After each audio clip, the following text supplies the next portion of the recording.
Hi, my name is Justin Roberts. When I was 14, I was diagnosed with cancer, a particular type of cancer in the bone, osteosarcoma.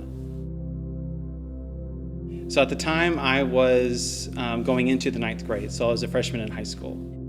I was having some pain and not knowing what was going on. I was involved in marching band at the time, so thinking, oh, maybe there's like some sort of sports injury. So finding out, going in, expecting one result, that it was just going to be a quick surgery maybe to fix something, and actually finding out it was something altogether different. It was actually cancer.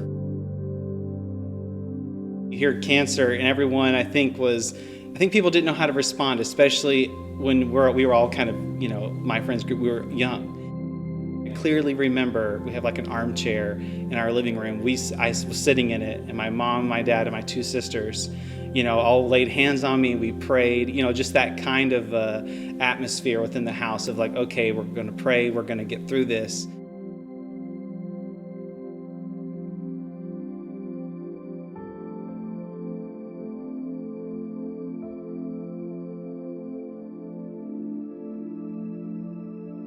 So once I was done with that, I was like, okay, well, I guess that's done. I guess we're done with all that. And I even said, like, stick a fork in me, I'm done, whatever. Not really going to worry about this ever again. But part of the recovery process from, cancer and chemotherapy is to have like CT scans, chest x-rays every so often. During one of those scans, they actually found something in one of my lungs. So they said, we're sure this is cancer. So we're going to have to go in and open you up, and what we'll do is just take out the little tumors that are in your lungs. As a Christian, we prayed, we believed, I'm healed, I had to do the chemotherapy. Okay, well, that was the miracle God was, that's how he was going to do it. I'm healed, we're good to go. And then he hit that speed bump. Went through that surgery. It was, really painful. I think that was probably the most pain I've ever been in my entire life. I got this, really huge scar across my back, and so the recovery from that was rough because it was very painful. But I think I was okay at that point, because I was like, okay, this is just a speed bump, we'll be fine. 6 months later, they're doing more and more scans, and it's back again. Really, that is where, for me, there's no other way to say it but to say that I was devastated. Because we're praying, we're believing, God's got me, and then suddenly it feels like he doesn't. So what are you supposed to do? Like, well, I didn't know what to do.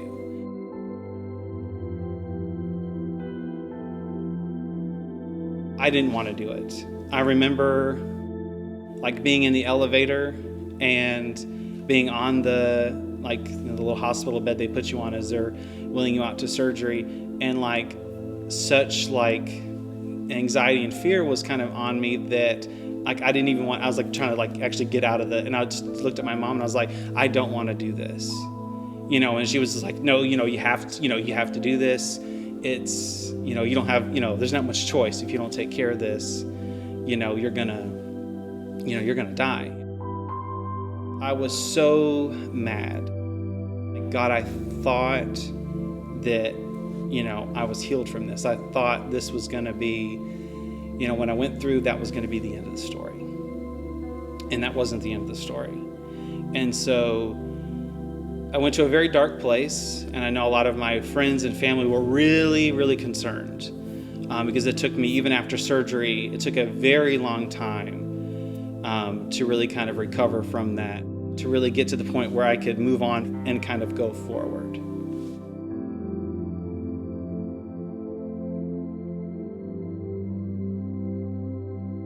That's how I sort of ended up in Houston, was through school. I had the opportunity to come and actually work at Baylor College of Medicine to start doing cancer research, and then transition from doing research to going to graduate school, working on getting my PhD to do cancer research sort of full time. I had this really kind of serendipitous, connection with one of the professors. He actually worked on osteosarcoma, the kind of cancer I had.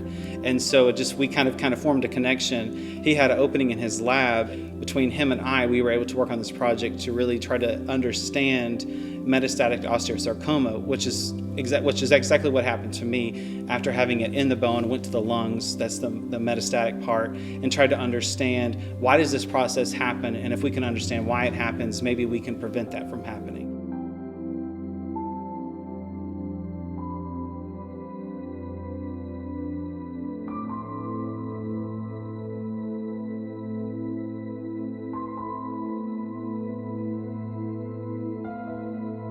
One of the things we used to do is every time before I got chemotherapy, we'd pray over the chemotherapy to, destroy the bad, but God protect the good.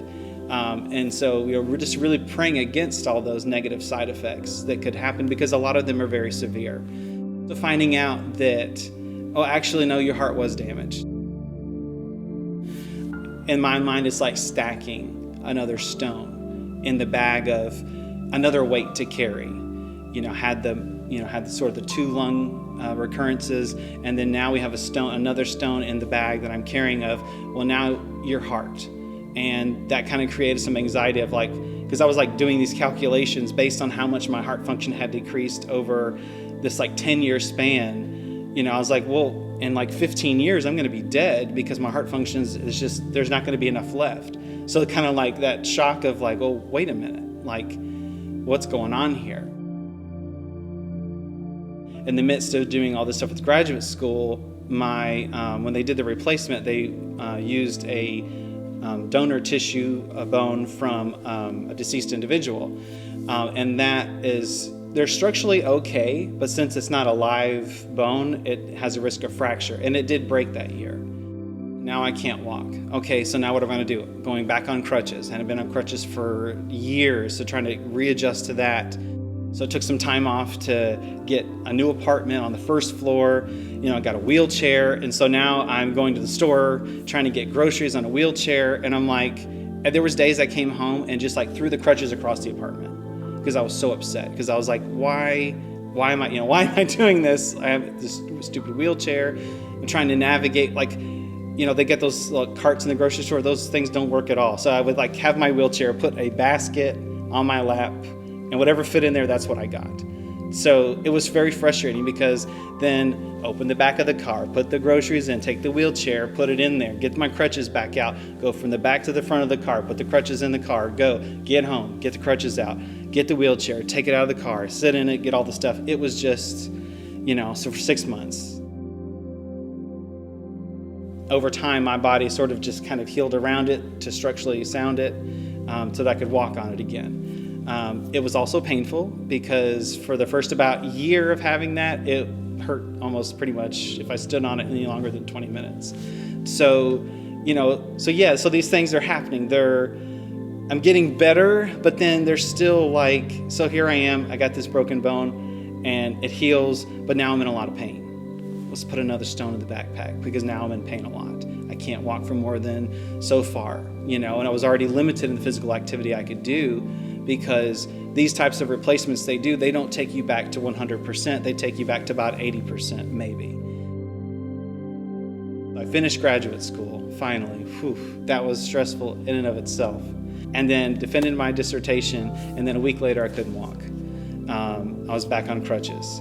And I didn't know what was going on. We did all these scans to try to figure out what was going on. Just didn't look like there was anything wrong, but I was in a lot of pain and I couldn't really walk at all. So now it's time for another surgery. And that was really tough, because from the beginning, really kind of being raised in Christian background, where we believed in healing, when that was my focus, was that God's going to heal me at some point. Even this type of surgery I selected, I was because one option was just to amputate. And I was no, because I believe that God's gonna do this thing. And so carrying that as well, that sort of hope that eventually things would be all right, that I'm not going to carry this permanently because God's going to intervene. And then coming up to the point where I needed surgery again and losing that hope of saying, I don't think this is going to happen. It's something I've hoped for years, 16 years. And now it doesn't look like what I felt like was a promise is going to come to pass. So what do I do when I have hope for something that feels like now it's gone? And I remember before surgery, I was just, again, crying. My mom was with me. She's like, why are you, she's like, is it the surgery? You're crying so much. And I was like, it's because like my promise feels like it's dying right now. Everything that I believed felt like it was dying at that moment. And I was like, so why did I spend years not having this surgery when it could have brought me to a place of restoration, hoping for that day that I would be healed? And now it does not look like that's ever going to happen. I'm going to need this surgery, because to me it felt like, and I'm not saying this was the case, but it felt like God was at that point saying, I'm not going to do this. This is not your future. In some ways, that was kind of like the final stone on my pack that I could take. And as with, sort of the stress of coming through graduate school and then dealing with that on top of it was kind of like really a mental kind of breaking point for me spiritually as well. And so found myself kind of in a loss of like, what am I going to do now at this point? I didn't know that I was depressed. I think I was depressed, before the last surgery, and I did not realize it. I remember like reading a book with a character, and the character was depressed.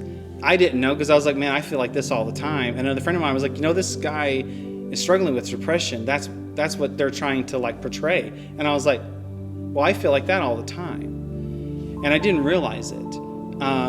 And the reason is because like generally, if anyone knows me, you'll know that I'm laughing all the time, interacting with people. That's me.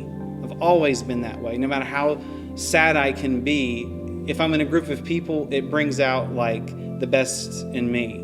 But like if I'm on my own sometimes, that those feelings of darkness or like hopelessness would then sometimes overwhelm me.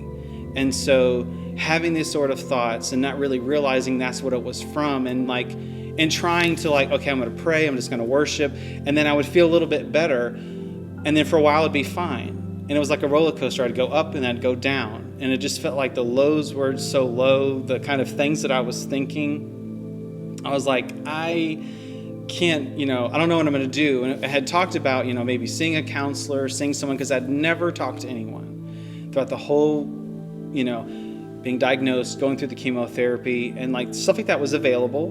But I think sometimes as Christians, you think, well, no, I've been praying, I'm fine. I don't need to, if I feel okay, I think maybe that's one of the traps. If I feel okay, then I must be okay. And so eventually kind of coming to that point where, kind of enough is enough with this up and down, because I don't feel like I was moving forward. I kept coming back to the same place.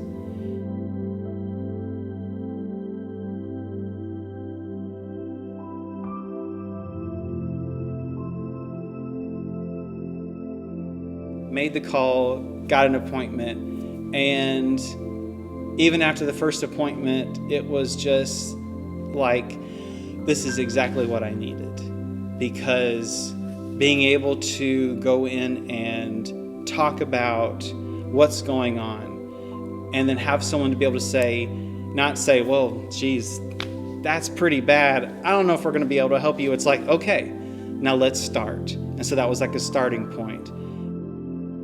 As we were discussing and talking about, the spiritual side of what was going on, and how, God is intervening here, and what this means spiritually, like the presence of God would come in. It's like God's like, yes, good. I want to work on this. This is something, you're getting help. I'm pouring out these things, but also things are getting poured back into me to realize there's things I didn't even know. Probably about a year now, I've been, engaging in Christian counseling, and it has been a really eye-opening experience. And I still, to this day, I'm still continuing in that process, because for me, I know there's a lot that's going on. And what I found is that as we peel back layers, there's something underneath that, and we call that discovery. And so as we discover more and more, we say, okay, now maybe this, you think something's the issue until you start peeling back the layers and you're like, actually, it's this. I want complete, like total mental freedom from depression. I remember having a moment of anxiety at work because I was trying to decide what to do career-wise, and just feeling this overwhelming weight of panic and anxiety. And I was like, okay, what did he tell me to do? So I prayed and then said, where is this coming from? I identified the source and was able to say, it is not worth it. Boom, peace. And it was just incredible. I was like, oh my God, this works. These things work. By using spiritual things as well as, things that are like clinically psychological things to work on, taking both and saying, how do these two things meet together? I have a very scientific background, so if someone just tells me all these spiritual things, I'm going to be like, okay, but to have practical and to have spiritual and put them together and say, now I can take what I know spiritually, apply it practically, and then that way I can start to experience freedom.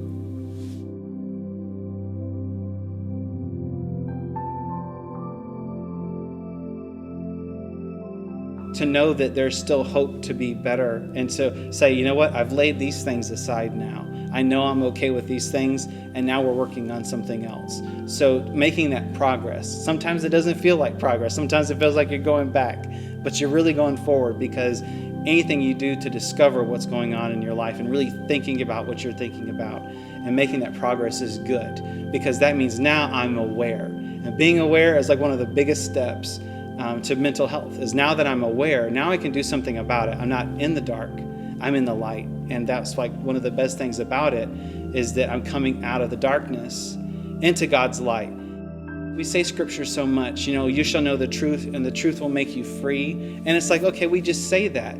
But, part of that process of, taking those thoughts and saying, this is untrue, and saying, but this is what God's word says. So now we're replacing the incorrect thought with the truth. So that's what the Bible's talking about. When you know the truth, you'll be free, because you're not in the darkness of lies. You're in God's truth, and in that light, you'll be free. And so living in that truth and that freedom, that's where we want to be. So I mentioned like the backpack with the stones in it. So now we can start taking those out and saying, I no longer need to carry this with me, because I can leave that in the past where it was. So I'm excited because I see hope that, I will get there, and be totally mentally free, and definitely doing much better in a state of not having so much roller coaster of ups, like really highs and really lows, but getting more even keel to say, okay, something's going on. I know I can deal with it. I know there's somewhere I can take it, and I can deal with this. It's not going to be the end of the world. And I think really that's a very freeing thing, to know that help is possible, and there's hope in that.